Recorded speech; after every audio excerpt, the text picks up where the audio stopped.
So I'm buddy reading White Trash, the untold 400-year history of class in America with For the Love of Ryan and Dan Martin Likes You. Buddy read is a bit of a misnomer. It does feel a little bit like a game of hide and seek, except no one's actually looking for me. But at least it's comfy here, and hey, I brought a big book. Now, I've been meaning to read White Trash ever since I finished J.D. Vance's Hillbilly Elegy, but I was a little intimidated by the sheer heft of this book. But December is the perfect month to tackle bigger reads, and so I was more than happy to dive right in between bouts of Overwatch.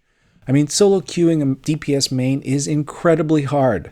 So I've got the lingo down, I just can't really play Overwatch all that well. I love how all these activities have their own secret code words. It's just like poker. There is a slang term for every opening hand. I mean, I'll let you guess what Big Slick, Motown, and Gay Waiter are. And speaking of slang, white trash is just one of the many terms that Nancy Isenberg uses to describe the idle poor. They've been, over the years, known as riffraff, rubbish, crackers, squatters, rednecks, hillbillies, clay eaters, bog trotters, sandhillers, and trailer trash. I mean, basically, America was seen as a potential dumping ground for the idle poor, the orphaned, and the general human waste. It was seen as Australia before Australia was even a thing. I'm still working my way through the book and enjoying it so far. As a Canadian, I have no idea what American history looks like to Americans in the classroom. I assume it's Columbus, Pilgrims, the Mayflower, Plymouth Rock, Thanksgiving, and then Washington cutting down the cherry tree. But what I'm getting here is something else entirely, and I'm really enjoying it, especially this chapter on Andrew Jackson. He is defined as a rude, ill-tempered, backwoods cracker who basically did whatever the hell he wanted without much consideration. As far as he was concerned, he was a law unto himself. In 1806, he got into a duel and killed a lawyer named Charles Dickinson, and then proceeded to raise up a petulant fuss when financial aid was actually offered to his widow.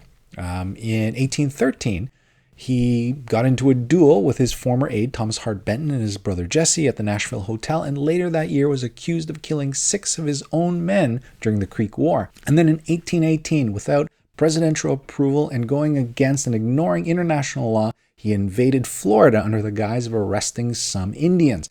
This would spark a full-scale war and all-out occupation. So yeah, not a lot of subtlety or statesman-like abilities, but despite that, he ran for president in 1824. Many noted his lack of education and complete absence of polite breeding as compared to his predecessors.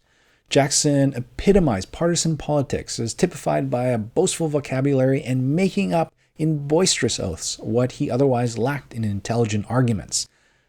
Jackson was a Washington outsider and harbored a healthy distrust of the establishment. In fact, much of his appeal lay in the fact that he neither looked nor acted like a politician. And it was said many of his staunchest supporters tended to defend Jackson against others with threats that celebrated physical prowess over mental agility. Even Thomas Jefferson had this to say about Andrew Jackson: one might as well make a sailor a cock, a soldier a goose, as a president of Andrew Jackson. Duly noted. After reading about Jackson, the follow-up chapter on America's obsession with eugenics in the early 1900s is a hell of a thing. Now, White Trash was published and released in June of this year, so it missed out on the chance to comment on the current election.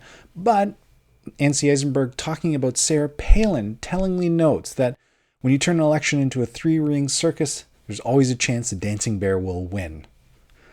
All right, so I'm enjoying the holiday season, been trying to stave off the holiday cold. I tend to run a little hot, need a little stress in my life, so as soon as the holidays arrive, my body decides it's the perfect time to get sick. So I'm trying to hold that off until the new year. In the meantime, I hope you guys are enjoying the holiday season and getting a ton of reading done. So have a great reading week, and we'll talk to you soon. Bye.